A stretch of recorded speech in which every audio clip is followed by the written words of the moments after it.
Hello and welcome to this week's episode of the CPO Strategy Podcast. As always, I'm your host, Sean Parch, and this week we're going to be joined by Pauline Potter, Director of Procurement at Evri. It's a really great conversation centered around procurement transformation, digitalization, talent, and the importance of sustainability in the industry. I hope you enjoy the episode. Hello and welcome to the CPO Strategy Podcast.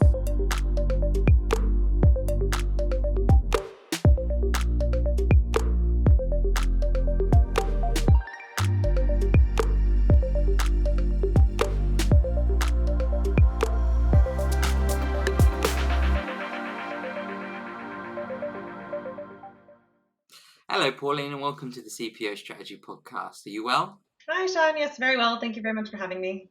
No, it's a pleasure to have you here. I love to start our podcast off with a little bit of an insight about you to learn a little bit more. Procurement. What was that? Why was that such a place for you to begin with? A lot of people, when I speak to them in the industry, they say that they fall into it by accident. Was that the case for you? I think that's the standing joke in the industry, but absolutely it was true for me. There's very few people I've met that hasn't been true for. But I think a lot of us, rather than fell into, I think we found procurement, if that makes sense. Like all of our previous things are leading us to this path. I trained as an engineer and decided I didn't want to be an engineer. I liked kind of the analytical side, but I wanted more interaction with people on a day-to-day.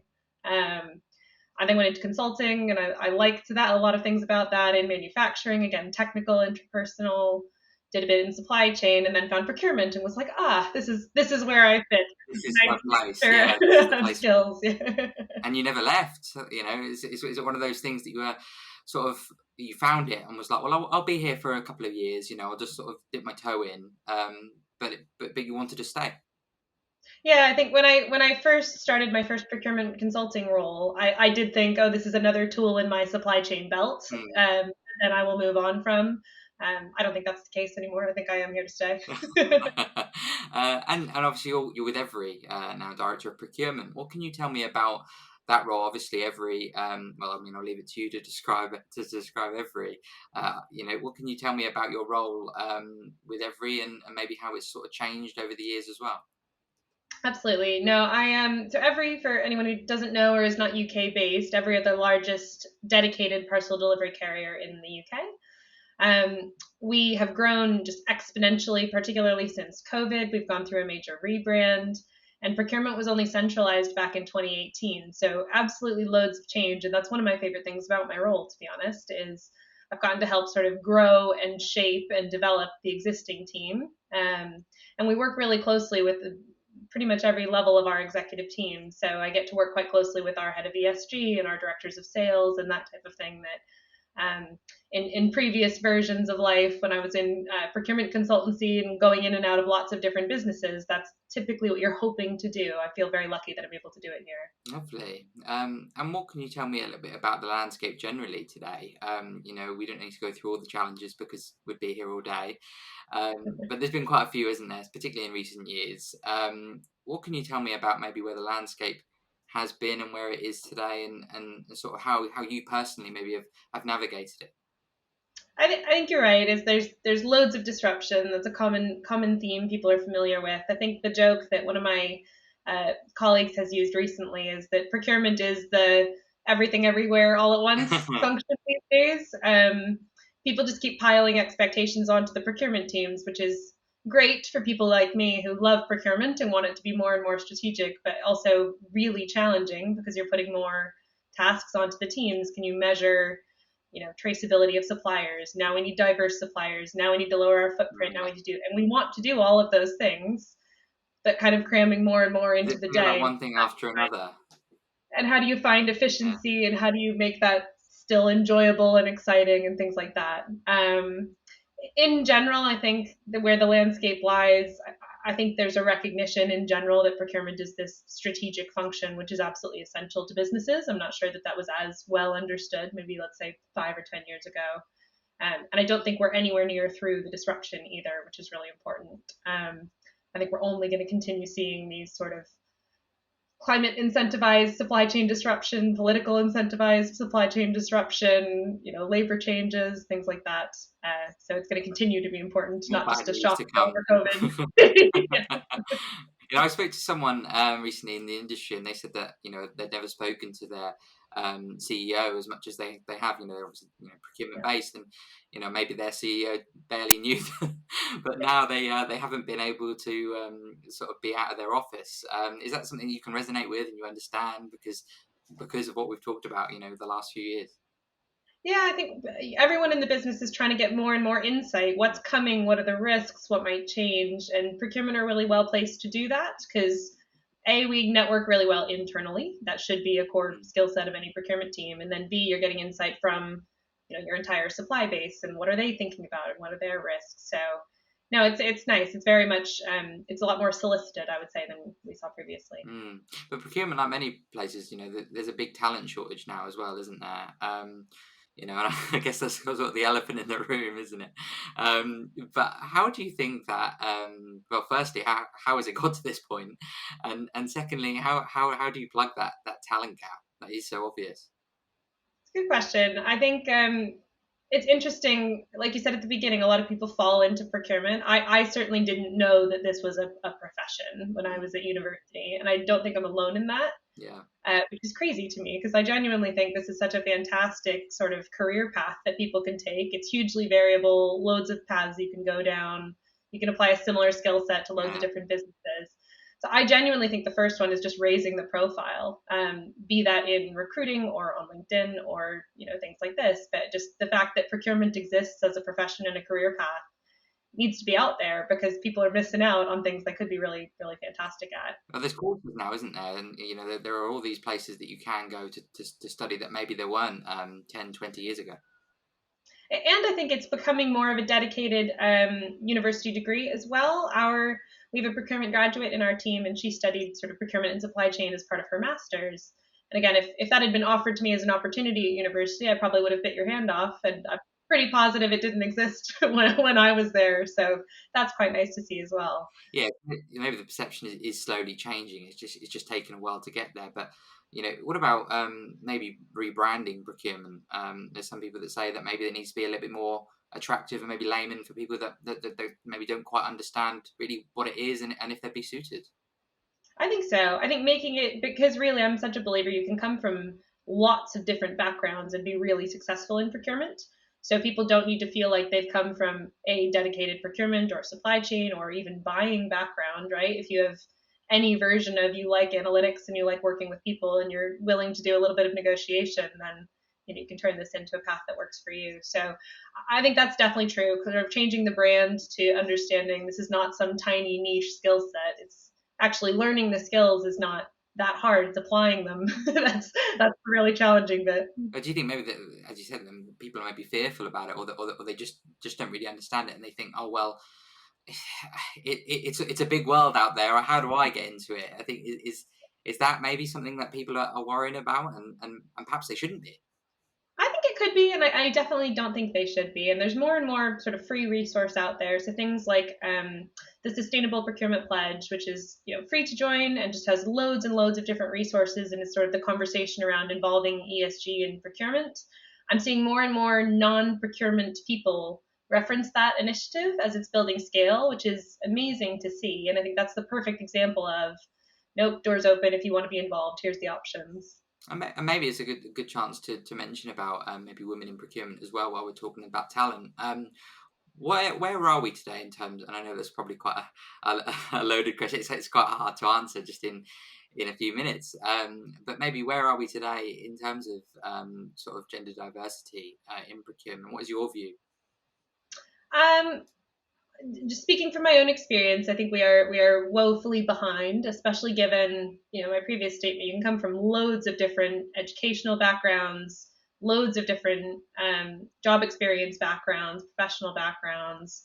So it's really surprising to me every time that I see procurement functions that still have sort of a 70-30, 80-20 type of male to female ratio. So I do think it is, if not a problem, it's certainly an opportunity to be addressed.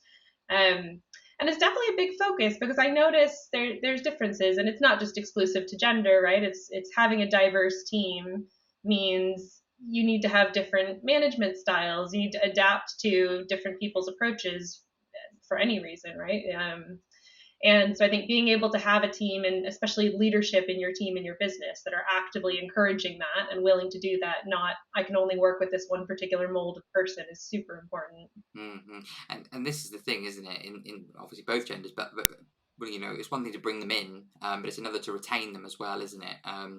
How do you? I guess is that something that maybe procurement is struggling? Men and women. How do you keep these people once you've got them in? How do you encourage them that this is the place for them long term, not just now?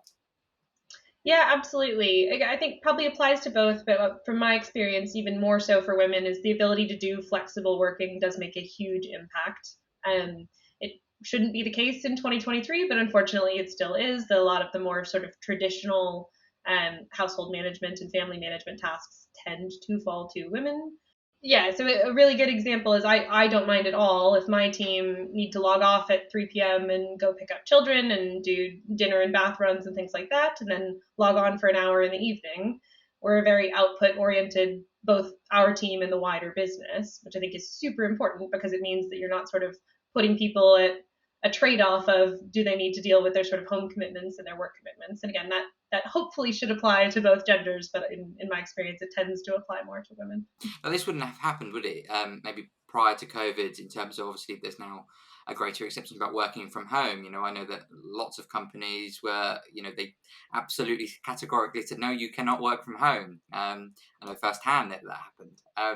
However, now in the past sort of 3 years, this has changed, hasn't it? And there's a hybrid approach. And I know that some companies want their staff back in.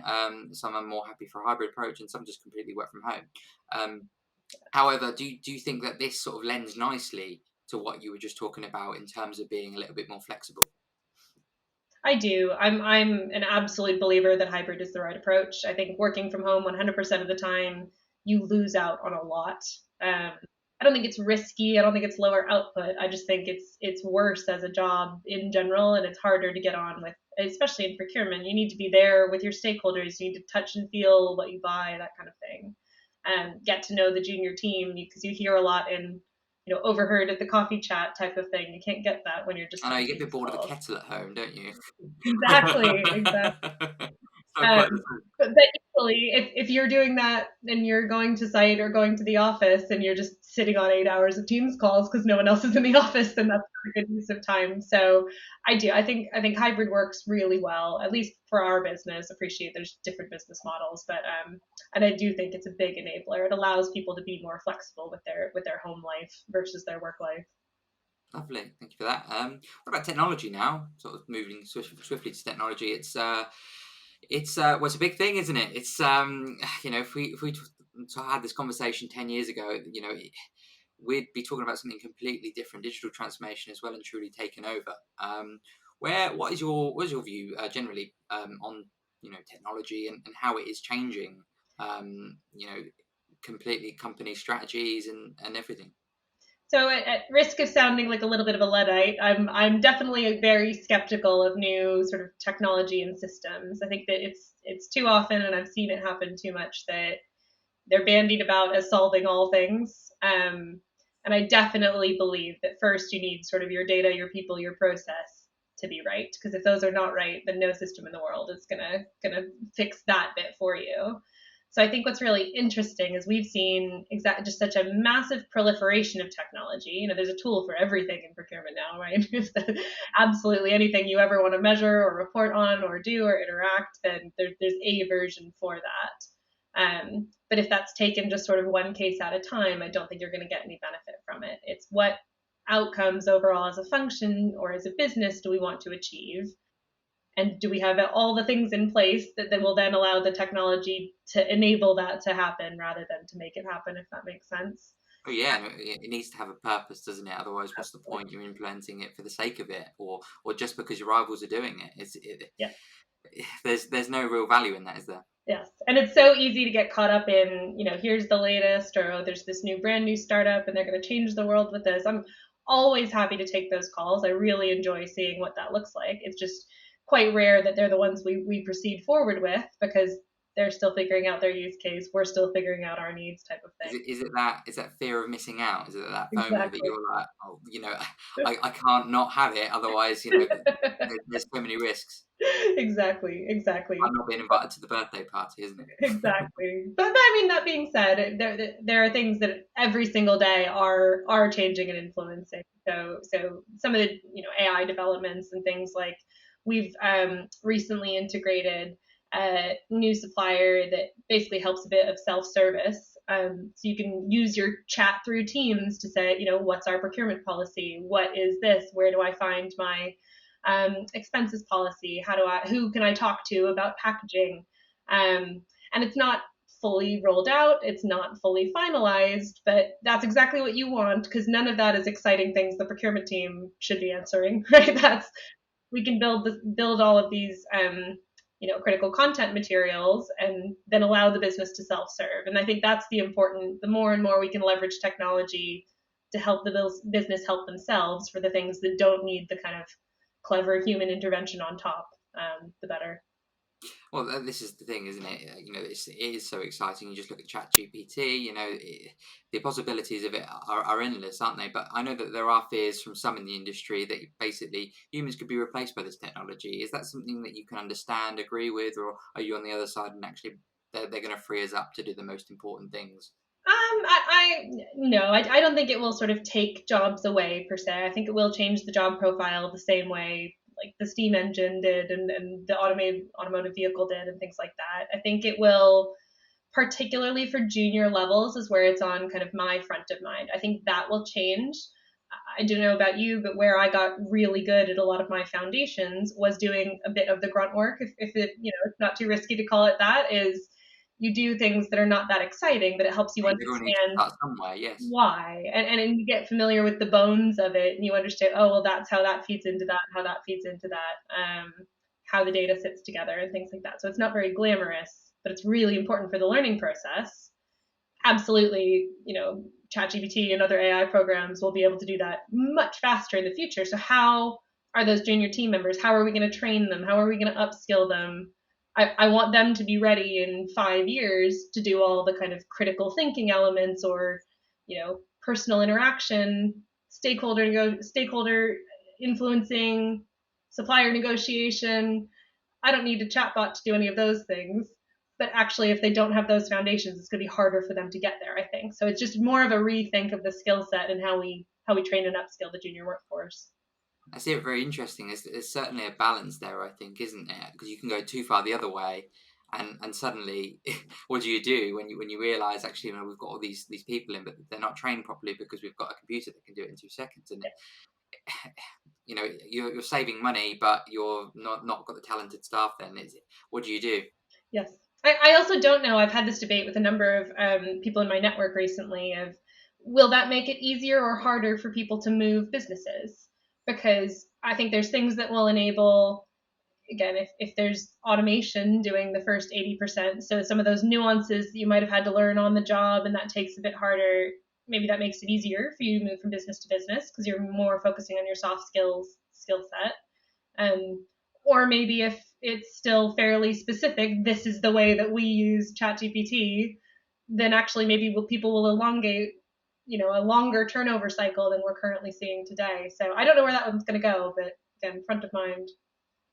Very interesting. What about sustainability now? Obviously there is such a drive now in terms of trying to be a bit more conscious about the environment. And again, this is similar to technology in the sense that I think it was thought about, but maybe not to the level we're now thinking about it in terms of what's front of mind on the CPO agenda. What is your view on sort of maybe where we are today in terms of sustainability, and do you feel maybe for Evri as well, where is that on the agenda? Yeah, absolutely. So Evri have a number of very public ESG commitments, including net zero for scope 1, 2, and 3 by 2035, which is very ambitious and I think is fantastic. I think we're well ahead of sort of our broader industry in this space. And it is very front of mind. So it is an executive level discussion. It's something that I work very closely with our head of ESG on. I think we are still early in the journey, as is most of the world, to be honest. But I think it's getting clearer the ways that we can influence it, if that makes sense. So, again, my sort of head of ESG and her support team are great at helping us understand here's the things to look for, or here's the ways that we can probably influence this type of supplier's scope 3 emissions. Here's the ways that we can look at opportunities for them. And then we can then use that and our same exact procurement skill set, because that's the joy, is it's the same skills that it takes to go out and kind of drive change in that as it takes to drive cost out. So no, very high on the agenda and very important. I think really interestingly as well, it's sort of an increasing priority for procurement professionals in general as well. It's something we see consistently in our recruitment processes. It's something I personally am really passionate about. I don't think I could work for a company, especially after this, that kind of ESG was not on the top of their agenda, because even if it's not part of every discussion every single moment of the day, it absolutely needs to be in there for many, if not most of them. Oh yeah, absolutely. Do you think that it's sort of maybe during COVID times was it taken sort of a back seat because obviously you were firefighting and there were obviously bigger things going on in terms of the world generally. Was it pushed aside, or was it still sort of front of mind, and it was still sort of pivotal to Evri?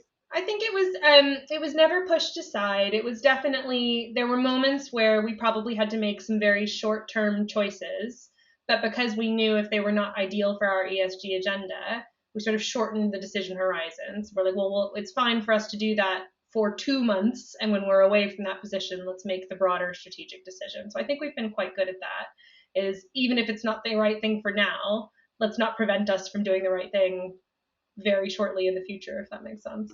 No, for sure. What do you think the biggest barriers are? What's stopping people from being more sustainable? Is it the cost element? I don't think it's the cost. I think that's something that we're seeing over time. So there's things, I guess, from a cost perspective, there are so many things that you can do that are still hand in hand. They're not mutually exclusive with sustainability. And ourselves included, people should just get on and do those things. I think it's easy to cite, it might be more expensive. And that is true for some things. Like, you look at hydrogen vehicles. Those are not a solution we can implement overnight. They're just so disproportionately expensive. But there are so many things we can do in waste and recycling and electric vehicles and fuel alternatives and mileage reduction and fuel efficiency and all of these other things that it's definitely not prohibitive from that. I think personally the bigger barrier, one is just a genuine understanding of how to influence it. I think that sort of literacy in things like carbon footprint and things like that is just, it is technical. And if you've not come across it and you don't have people surrounding you who really care about it, I think it's hard to do on your own. So again, I think we benefit from that in our business. I don't think every business has that benefit. And then two, I think that there is, I've heard this phrase recently, so I keep reusing it. It's called green wishing. So it's the positive intent version of greenwashing, which is like maybe you're not intending to deceive, but you're probably making more of it. That's like when people, try to recycle things that are not recyclable. That's admirable as an intent, but is not making it better. I think a lot of suppliers do that. And again, I'd love to believe that that's a non-intentional. They're not just using it as a sales pitch. They think that that's a solution, but actually it's not any more sustainable. So I think that makes it harder when, again, if our procurement team is doing everything everywhere all at once, then also trying to sift through the facts of, is that a genuine claim, is another thing that will, they have to fit into the day in the process, if that makes sense. Is that something that Evri look for in terms of their suppliers being aligned on the sustainability mindset? Yes. What are the key characteristics of a partner that you really sort of search for? So increasingly, and I'd say we're, again, in the stages of rolling this out, I would say it's nowhere near perfect, if we're honest, but we are looking for, especially our major strategic suppliers, especially those who are directly linked to our services. So things like, outsourced logistics and fleet suppliers and things like that. We are looking for them to, at least as a minimum, be very transparent with their carbon footprinting data. It's, again, in 2023, not acceptable to have no idea what your carbon footprint is. It's easy and pretty low cost to do. What we'd like to move towards over the next, let's call it 2-3 year time horizon, is them sharing our commitments, because again, we set our target because our clients, our major retail partners, they set the commitment. So we, of course, want to back with them. And then we look for them to bring us ideas and innovation. So that's something we're trying to pull more and more systematically out of our supply base, saying, what options do we have? Again, even if it's not hydrogen vehicle tomorrow, there must be other things that we can do. So what options do we have? What are you looking at? We expect you to be looking at it and thinking about it. And it's important to be aligned with those partners, isn't it? Because, if you don't trust them, you don't get on with them, you speak to these people so regularly that it is almost like a relationship. You need to it needs to be give and take both sides, doesn't it? Just how important is that good relationship with them? I think really important, especially in times like this of just complete uncertainty in sort of supply chains and the general economy.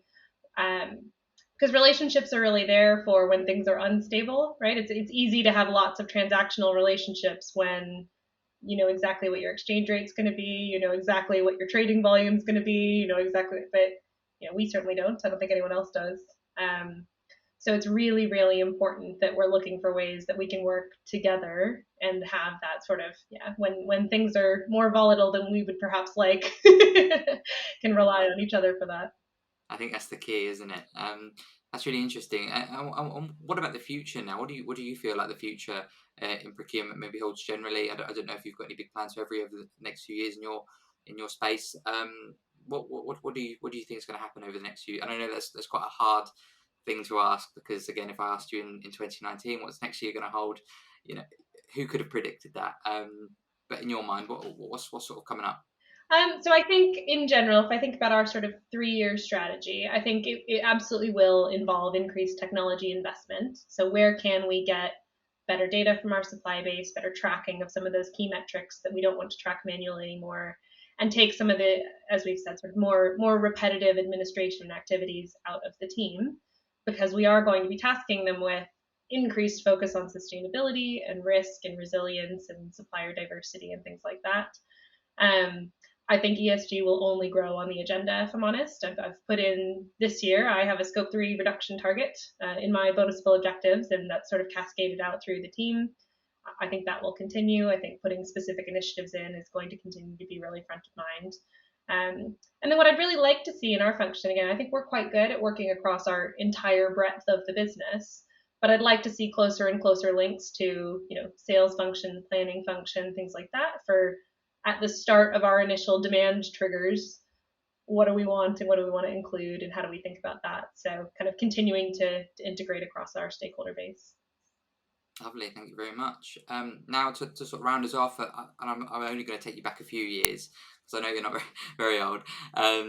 If we can go back to the beginning of your career, what advice would you give yourself if you were beginning all over again? Because when I ask a lot of people this, they go, "Well, I'd never change a thing."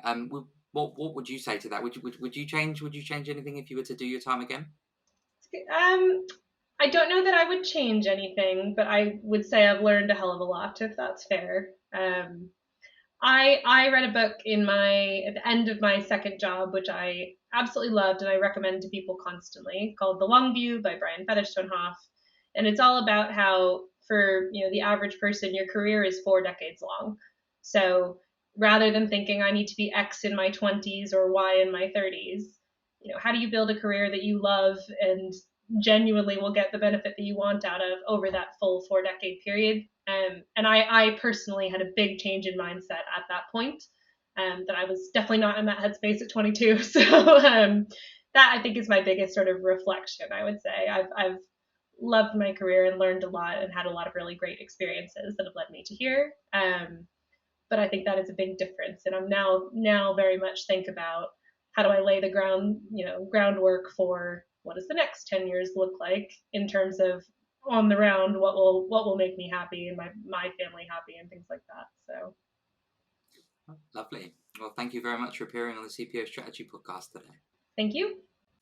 Thanks for tuning in to this week's episode of the CPO Strategy Podcast. I hope you've enjoyed it, and if you have, make sure that you subscribe or like our social media pages so that you never miss an episode. I'll see you next time.